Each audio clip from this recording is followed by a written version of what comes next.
जब मानवता के इतिहास में एक ऐसा क्षण आता है जब धर्म और अधर्म की सीमाएं स्पष्ट रूप से रेखांकित होती हैं, तब वही क्षण महाभारत के कुरुक्षेत्र में घटित युद्ध के रूप में हमारे सामने आता है। यह केवल एक युद्ध नहीं था, यह धर्म की परीक्षा थी, कर्तव्य की पहचान थी और मानव स्वभाव की गहराइयों तक पहुंचने वाली एक अद्भुत गाथा थी। इसी युद्ध के आरंभ में अंधे राजा धृतराष्ट्र ने अपने मंत्री संजय से एक प्रश्न पूछा जो युगों युगों तक गूंजता रहेगा। हे संजय, जब मेरे और पांडु के पुत्र धर्मक्षेत्र कुरुक्षेत्र में युद्ध की इच्छा से एकत्रित हुए तो उन्होंने क्या किया? धृतराष्ट्र का यह प्रश्न यथार्थ में केवल एक सूचना या जिज्ञासा नहीं थी। उसमें छुपा था एक पिता का मोह, एक राजा की चिंता, एक वंश के भविष्य की आशंका और धर्म अधर्म के संघर्ष की गूंज। कुरुक्षेत्र, जिसका उल्लेख वेदों में तीर्थ स्थल के रूप में किया गया है, उसी पावन भूमि पर कौरव और पांडव दोनों वंशज निर्णायक युद्ध के लिए एकत्रित हुए थे। धृतराष्ट्र का मन द्विधा में था।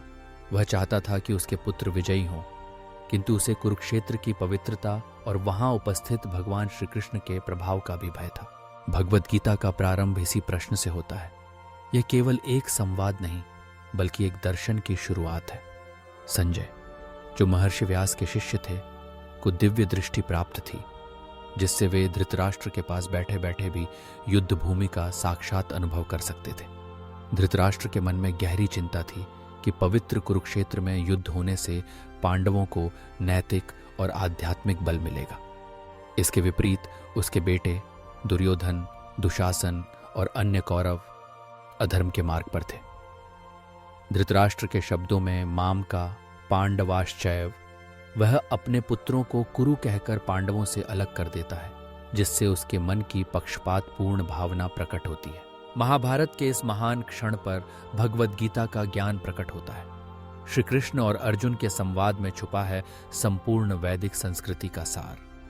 जब अर्जुन अपने कर्तव्यों के प्रति भ्रमित हो जाता है, जब उसके सामने अपने ही सगे संबंधियों से युद्ध करने की पीड़ा आती है, तब श्री कृष्ण उसे जीवन, धर्म, कर्तव्य और मोक्ष के गूढ़ रहस्यों का उद्घाटन करते हैं। भगवद गीता केवल एक ग्रंथ नहीं, बल्कि संपूर्ण मानवता के लिए मार्गदर्शन है। इसमें जो ज्ञान समाहित है वह किसी एक युग, जाति या संस्कृति के लिए सीमित नहीं, यह सार्वभौमिक है। गीता महात्म्य में कहा गया है कि यदि कोई व्यक्ति गुरु परंपरा में बिना किसी उद्देश्यपूर्ण व्याख्या के गीता का अध्ययन करता है तो वह वैदिक ज्ञान के समस्त पाठ्यक्रम से आगे निकल जाता है। भगवद गीता में वह सब कुछ है जो अन्य शास्त्रों में है और बहुत कुछ ऐसा भी है जो अन्यत्र नहीं मिलता। कुरुक्षेत्र केवल एक युद्ध भूमि नहीं, बल्कि एक धर्म क्षेत्र भी है। यहाँ भगवान श्री कृष्ण स्वयं उपस्थित हैं, जिन्होंने मानवता को धर्म का सही अर्थ समझाया। धृतराष्ट्र की चिंता थी कि इस पवित्र भूमि में युद्ध होने से उसके पुत्रों की हार निश्चित है, क्योंकि धर्म के पक्ष में श्री कृष्ण है। पांडवों के चरित्र में सत्य, धर्म और न्याय की झलक है। वे सदा धर्म के मार्ग पर चले और उनकी परीक्षा का क्षण आ पहुंचा है। धृतराष्ट्र द्वारा अपने पुत्रों को मामका कहकर पांडवों से अलग करना एक मनोवैज्ञानिक संकेत है। वह अपने पुत्रों को कुरुवंश का एकमात्र उत्तराधिकारी मानता है, जबकि पांडवों को वंश परंपरा से अलग कर देता है। यही कारण है कि उसका मन सदैव पक्षपाती रहता है और वह युद्ध के परिणाम को लेकर भयग्रस्त है। कुरुक्षेत्र, जो स्वर्गवासियों का भी पूजा स्थल है, उसी भूमि पर धर्म और अधर्म के बीच निर्णायक युद्ध होने वाला है। संजय, जो महर्षि व्यास की कृपा से दिव्य दृष्टि प्राप्त कर चुके हैं, धृतराष्ट्र को युद्ध भूमि की स्थिति का विवरण देने में सक्षम है। धृतराष्ट्र जानता है कि कुरुक्षेत्र का धर्म क्षेत्र होना पांडवों के पक्ष को बल देगा, क्योंकि वे धर्म के पथिक हैं। भगवान श्री कृष्ण का अर्जुन के रथ का सारथी बनना इस युद्ध को केवल भौतिक संघर्ष नहीं, बल्कि आध्यात्मिक परीक्षा बना देता है। वास्तव में भगवद गीता का ज्ञान केवल अर्जुन के लिए नहीं था, वह संपूर्ण मानवता के लिए है।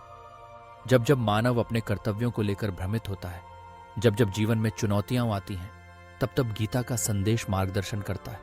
इसमें कर्म, भक्ति, ज्ञान और योग का समावेश है। इसमें बताया गया है कि व्यक्ति को अपने कर्म करते हुए फल की चिंता नहीं करनी चाहिए। जीवन में धर्म के मार्ग पर चलना ही सर्वोच्च है। धृतराष्ट्र के मन की दुविधा मानव स्वभाव का प्रतीक है। वह चाहता है कि उसके पुत्र विजयी हों, किंतु उसे धर्म की शक्ति का भय भी है। यही द्वंद्व प्रत्येक मनुष्य के भीतर होता है, स्वार्थ और धर्म, मोह और त्याग, संदेह और श्रद्धा के बीच। कुरुक्षेत्र का युद्ध केवल बाहरी संघर्ष नहीं, बल्कि प्रत्येक व्यक्ति के भीतर चलने वाला आत्मिक युद्ध है। भगवत गीता का अध्ययन केवल पाठ्यक्रम की तरह नहीं करना चाहिए। इसे गुरु की सहायता से श्रद्धा और समर्पण के साथ समझना चाहिए। अर्जुन जैसे शिष्य जिन्होंने सीधे भगवान से ज्ञान प्राप्त किया, उनका उदाहरण अनुकरणीय है। जब व्यक्ति गुरु परंपरा में बिना व्यक्तिगत इच्छाओं के गीता का अध्ययन करता है, तो उसे वैदिक ज्ञान की समस्त गहराई प्राप्त होती है। यही इस ग्रंथ की विशेषता है। कुरुक्षेत्र के युद्ध में जैसे धान के खेत से अवांछित पौधों को उखाड़ा जाता है, वैसे ही अधर्म के प्रतीक कौरवों का अंत और धर्म के प्रतीक पांडवों की स्थापना होती है। भगवान श्री कृष्ण के नेतृत्व में धर्म का विजय होना सुनिश्चित था। यही इस युद्ध का उद्देश्य था, धर्म की पुनर्स्थापना, न्याय की स्थापना और मानवता को सच्चे मार्ग की ओर प्रेरित करना। इस प्रकार धृतराष्ट्र का प्रश्न केवल एक राजा की चिंता नहीं, बल्कि संपूर्ण मानवता की जिज्ञासा है। जब हम जीवन के कुरुक्षेत्र में खड़े होते हैं, जब धर्म और अधर्म के बीच संघर्ष होता है, तब गीता का ज्ञान हमें मार्गदर्शन देता है। ये हमें सिखाता है कि सत्य, धर्म और न्याय के मार्ग पर चलना ही मानव जीवन का सर्वोच्च उद्देश्य है। धृतराष्ट्र, संजय, अर्जुन और श्री कृष्ण के संवाद में छुपा है संपूर्ण वैदिक संस्कृति का गूढ़ रहस्य। यह संवाद युगों युगों तक मानवता को प्रेरित करता रहेगा। भगवत गीता का संदेश केवल युद्ध के मैदान के लिए नहीं, बल्कि जीवन के प्रत्येक क्षण के लिए है। यही इस महान ग्रंथ की अमरता है, यही उसकी दिव्यता है, यही उसका सार्वकालिक महत्व है।